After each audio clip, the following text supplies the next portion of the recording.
आज हम बात करने वाले हैं स्प्लिट एसी की फिटिंग को किस तरह से करते हैं। तो यहाँ पर हमारे पास एक वोल्टेज का स्प्लिट एसी है, चाहे वो कोई सी भी एसी हो, उसको फिटिंग करने का, स्प्लिट एसी को फिटिंग करने का तरीका सेम ही होता है। लेकिन यहाँ पे हम वोल्टेज की एसी का इस्तेमाल कर रहे हैं, चाहे कोई सी भी हो, एलजी हो, सैमसंग हो, मित्सुबिशी हो, कोई सी भी कंपनी हो, उसको फिटिंग करने का तरीका सेम होता है। तो यहाँ पर हम उस एसी को लगाने वाले हैं। यहाँ पे आप देख सकते हो पहले भी एक एसी लगी हुई थी, पाइपिंग वाइपिंग सब कुछ कंप्लीट है। हमें क्या करना है, हम देखेंगे अगर पहले का फ्लेयर नट इससे बिल्कुल मैच कर जाता है तो हम बिल्कुल भी फ्लेयर नहीं बनाएंगे। लेकिन अगर पाइप थोड़ा सा आगे पीछे हो जाए तो हमें फिर से वहाँ पे एक नया फ्लेयर बनाना पड़ेगा।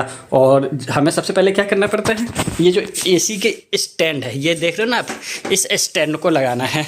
स्प्लिट इंडोर यूनिट का ये स्टैंड होता है, इसी स्टैंड पे हमारी एसी टंगती है। जो आगे आप यहाँ पे देख सकते हैं, ये पॉइंट्स निकला हुआ है ना, इन्हीं ऐसी खांचे पीछे बने होते हैं, इस एसी के पीछे खांचे बने हुए, उसी के ऊपर ये हमारी एसी टंग जाती है। तो सबसे पहले हमें क्या करना है, सबसे पहले हमें इसे वहाँ पर लगा देना है। तो हमें सबसे पहले क्या करना है, हमें इस इंडोर यूनिट के स्टैंड को यहाँ पर इस तरीके से सेट करना है।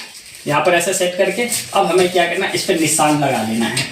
हमने इसको ऐसे लगा लिए, अब हमें निशान लगा लेना है कि हमें अपनी एसी के जो हमारे ये पॉइंट्स है ये कहाँ कहाँ आएंगे। आप चाहे तो थोड़ा सा इधर उधर भी कर सकते हैं अपने एसी के डिस्टेंस के हिसाब से कि आपका एसी सेंटर में आ जाए। तो यहाँ पर मेरा एसी इस लेवल में सेंटर पे आ जाएगा। तो मैं क्या करता हूँ, अब यहाँ पे मैं निशान लगा लेता हूँ जहाँ जहाँ मेरा ये लगेगा।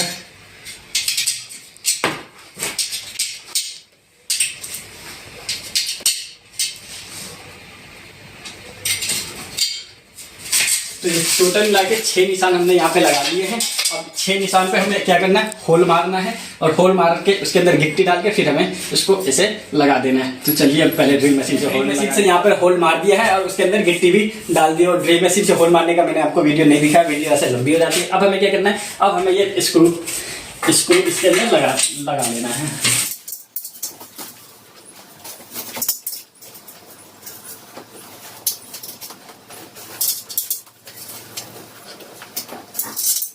तो अब हमने क्या किया है, हमने स्क्रू सिर्फ फंसाया, हमने स्क्रू को टाइट नहीं किया। आप चाहे तो पेचकस से भी स्क्रू को टाइट कर सकते हैं, लेकिन मैं यहाँ पे क्या कर रहा हूँ, हथौड़े से स्क्रू को दबा दे रहा हूँ।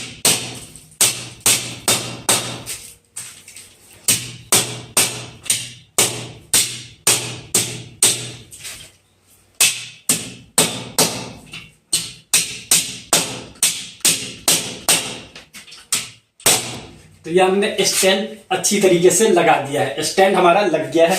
अब हमें यहाँ पे अपने इंडोर यूनिट को टांगना है। तो चलिए इंडोर यूनिट लगाने के बाद हमें क्या करना है, जो हमारे स्प्लिट एसी के ये 2 पाइपें होते हैं, जहाँ पे हमारा कॉपर पाइप जॉइंट होगा, वहाँ पर हमें टेफ्लॉन टेप लगा लेना है। टेफ्लॉन टेप लगाने का ये फायदा होता है कि अगर आपका नट अच्छी तरीके से टाइट नहीं भी हो पाता है किसी कारणवश, तो आपकी गैस लीक नहीं होगी। तो हम इसलिए टेफ्लॉन टेप का इस्तेमाल करते हैं। आप चाहे तो टेफ्लॉन टेप का इस्तेमाल ना भी करें तो भी समस्या नहीं है, लेकिन इससे क्या है, हम बिल्कुल एक सेफ साइड हो जाते हैं कि हमें गैस लीकेज की समस्या देखने को नहीं मिलेगी। ठीक है, ऐसे ही हमें दोनों पाइपों पे टेफ्लॉन टेप का इस्तेमाल करना है।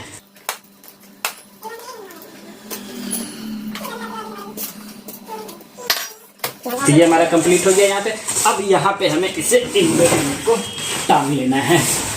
ये मैंने इसलिए खोल रखा है, इसके आगे की ढक्कन ऑटोमेटिक ही निकल जा रही है, तो हमने हटा के दिया उसको।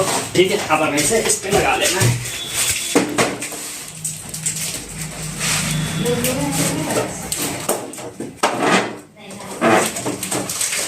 ये इस तरीके से हमारी एसी टंग जाती है। अब हमें इसको पिलास की सहायता से इसे रोकना है, क्योंकि हमें नट भी लगाना है, जिसमें यहाँ पे नट को टाइट करना है। तो यहाँ पे मैंने क्या किया, देखो पिलास की सहायता से इसे होल्ड कर लिया है। अब यहाँ पे मैंने आपको जैसा बताया था, अगर इसके फ्लेयर के नट मैच कर जाए तो ठीक है, नहीं तो यहाँ नहीं। तो हमने इस चीज़ों को पहले देख लिया था, इसके फ्लेयर के नट यहाँ पे बिल्कुल मैच कर रहे हैं।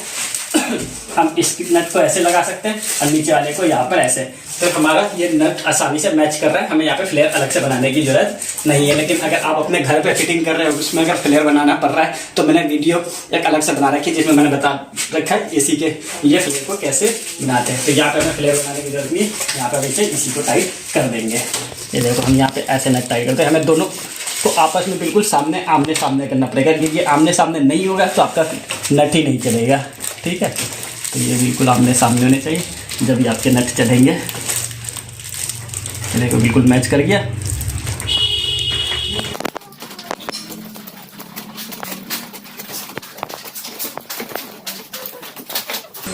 यहाँ पे हमने इसे चला दिया। अब हमें स्लाइड रिंच और एक बड़ी चाबी से इसको टाइट कर लेना है। ये हमारे पास एक स्लाइड रिंच है, एक 24-27 की चाबी है, तो इसी से हम इसे टाइट कर रहे हैं।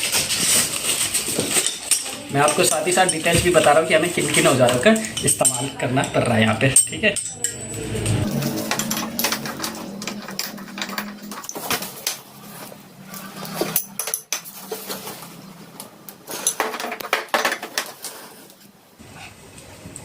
तो ये हमारा अच्छी तरीके से टाइट हो गया है। अब हमें क्या करना है, पतले वाले नट को भी टाइट कर लेना है, जिससे कि हम ऊपर वाले को हाफ का बोलते हैं, नीचे वाले को क्वार्टर का।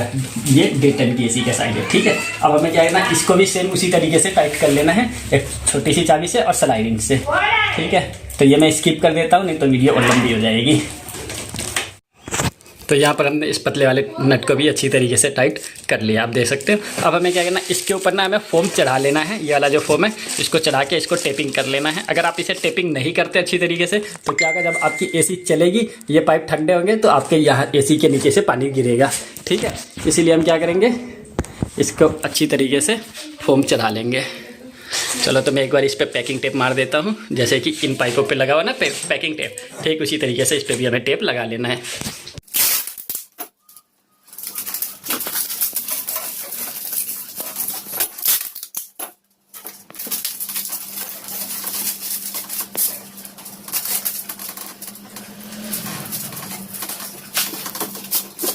तो यहाँ पर आप देख सकते हो हमने क्या किया, पैकिंग टेप को अच्छी तरीके से लगा लिया है। अब हम देख रहे हो ना, पहले कैसा था और अब कैसा दिख रहा है, अच्छा दिख रहा है ना। तो पैकिंग टेप लगाने से ये होता है कि हमारा पानी नहीं गिरेगा। और ये हमने ड्रेन पाइप को भी इस वाले पाइप से कनेक्ट कर लिया, जो कि ये डायरेक्ट उसमें अपने बाथरूम के नाल अंदर जा के पानी निकल जाएगा, इसका बाथरूम के अंदर जा रहा है वाला पानी, इसको हमने इससे अटैच कर लिया है। अब ये जो वायर है, ये इंडोर से आउटडोर यूनिट को जाने वाली वायरिंग है, जिसकी की कनेक्शन हमें यहाँ अपने पीसीबी बोर्ड से कनेक्ट करना है। और ये हमारा मेन सप्लाई है, जो कि हमारे एसी को जाने वाला है। तो यहाँ पे मेन सप्लाई भी यहाँ पे पहले से कंसील डला हुआ है, तो हमें इसे आपस में जोड़ लेते हैं। ये बहुत बड़ा कुछ भी नहीं है, लाल को लाल से जोड़ लेना है, हरे और काले को काले से। ये तो मेन सप्लाई हो गया हमारा। और ये इंडोर से आउटडोर, जो कि छत से आ रही है, इसको हमें यहाँ पे जोड़ना है। तो पहले मैं ये तो जोड़ लेता हूँ, ऐसे इसको देखने की आपको ज़रूरत नहीं है, ये वाला मैं आपको दिखा दूँगा। हमने इस वाले तार को कनेक्ट कर दिया मेन सप्लाई को, और ये वाला जो हमारा रह गया है, ये इंडोर से आउटडोर वाली सप्लाई, जो कि छत से आ रही है। हमें क्या करना है, इसे अंदर से ही ऊपर यहाँ निकालना है, ठीक है। अगर आप देखोगे तो आपको दिख जाएगा, यहाँ से हमें तरीका दिया रहता है कि आप किस तरीके से यहाँ से अंदर ही अंदर तारों को निकाल सकते हैं।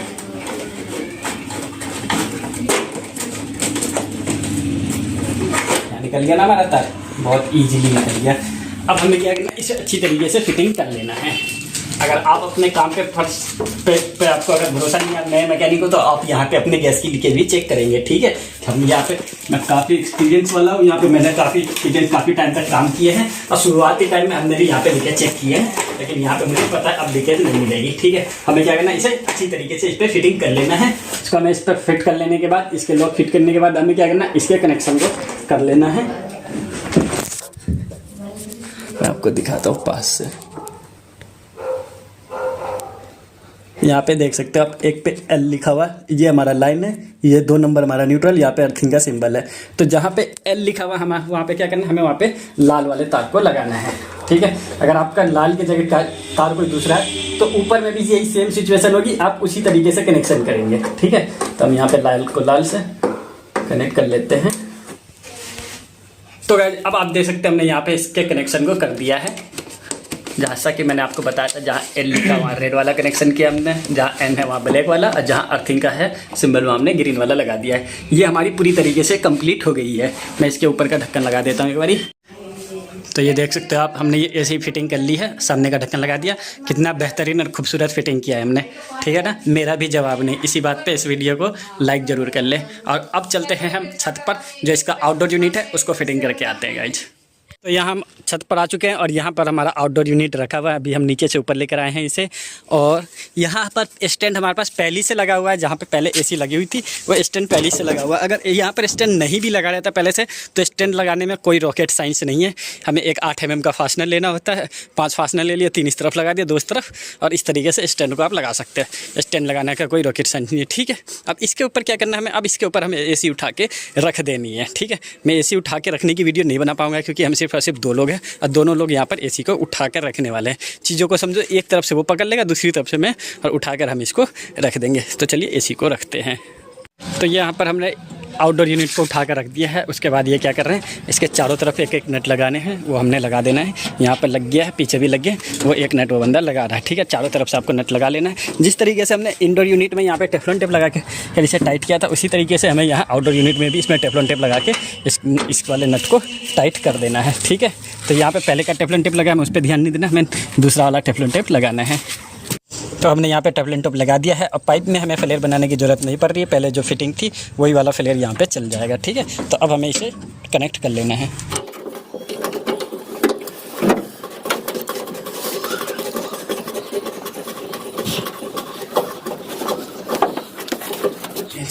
हमने इसे टाइट कर लिया, उसके बाद हम इसे स्लाइड रिंच से आता है इसे टाइट कर लेंगे फुल।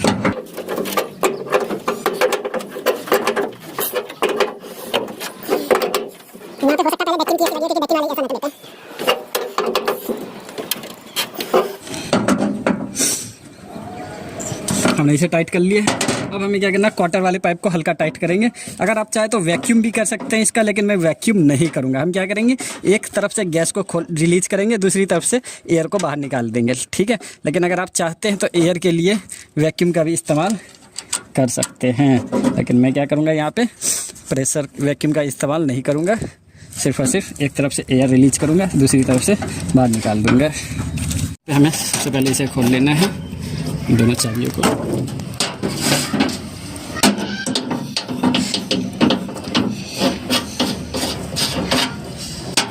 उसके बाद हमारे पास यहाँ पे इसके अंदर 5 नंबर की एलंकी लगेगी, तो 5 नंबर की एलंकी से इसे ओपन करना है और यहाँ पे देखोगे आप गैस आने लगेगी हमारी रिटर्न। देखो यहाँ से गैस रिटर्न आ रही है, हमें थोड़ा सा गैस खोल देना है। यहाँ से रिटर्न आ रही है, इसे टाइट कर लेंगे हम।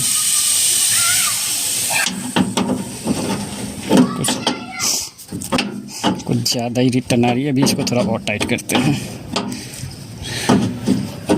हाँ, अब ठीक है। हमने खोला, इधर से रिटर्न आ रही, इधर से गैस गई, इधर से हमारा एयर वापस आ गया। ठीक है, अब हमें इसे क्या करना है, पूरी तरीके से इसे खोल टाइट कर लेना है। अगर यही काम चाहे तो आप वैक्यूम से भी कर सकते हैं, लेकिन हमने इस तरीके से वैक्यूम कंप्लीट कर लिया है।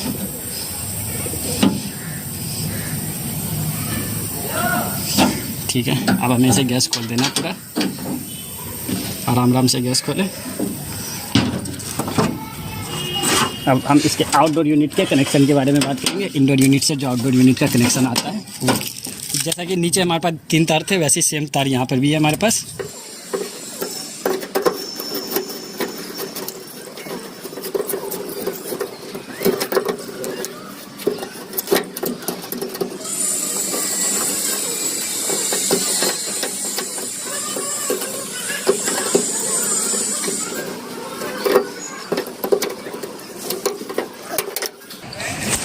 देखो लाइन में रेड डाल दिया हमने, न्यूट्रल में ब्लैक और GR ग्रीन। ठीक है, ये कंप्लीट हो गया। अब हमें क्या करना है, हमने ये यहाँ पे जो हमने गैस खोली थी इसे पूरी खोल लेनी है।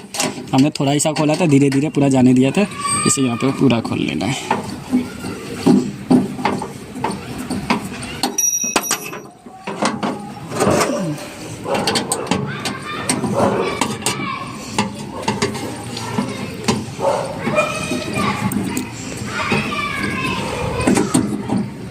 अब हमें इसके ऊपर के नट लगा लेनी जो हमने खोले थे। इस तरीके से आप किसी भी एसी की फिटिंग कर सकते हो गाइस। अब हम चलते हैं नीचे, अपनी एसी को ऑन करते हैं और थोड़ी ठंडी हवा खाते हैं। तो चलिए गाइस, जब हम अपनी एसी को ऑन करते हैं, ये हमने एसी ऑन कर दी है, हमारा ब्लोअर मोटर चल गया है और थोड़ा वेट करते हैं हम अपने कंप्रेसर के चलने का। तो यहाँ पर हमारा आउटडोर यूनिट चल गया है, हमें ठंडी हवा महसूस हो रही है। चलो मैं एक बार आपको ऊपर जाके भी दिखा देता हूँ हमारी आउटडोर यूनिट कैसी चल रही है, और उसके पाइप भी आपको मैं दिखा देता हूँ किस तरीके से ठंडा हो रहा है। तो यहाँ पर आप देख सकते हैं हमारा आउटडोर यूनिट चल गया है। ये हमारे पंखे की आवाज़ सुन सकते हो आप, कंप्रेसर की भी आवाज़ आ रही है। और यहाँ पर आप पाइप को छुएंगे तो ये जो पतला वाला पाइप है ये हमें ज़्यादा ठंडा महसूस होगा, और ये जो मोटा वाला पाइप है ये हमें थोड़ा सा कम ठंडा महसूस होगा। लेकिन अगर दोनों ठंडे बराबर है तो भी उससे कोई दिक्कत नहीं है, और कोई ज़्यादा कम भी है तो उससे भी कोई दिक्कत नहीं है। नीचे कूलिंग बराबर आनी चाहिए। तो इस तरीके से आप किसी भी स्प्लिट एसी की फिटिंग कर सकते हैं, चाहे वोल्टास हो, सैमसंग है, गोदरेज हो, मित्सुबिशी हो, डेकन हो, कोई भी स्प्लिट एसी की फिटिंग के जो प्रोसेस है वो इसी तरीके से एसी हमारी फिटिंग होती है।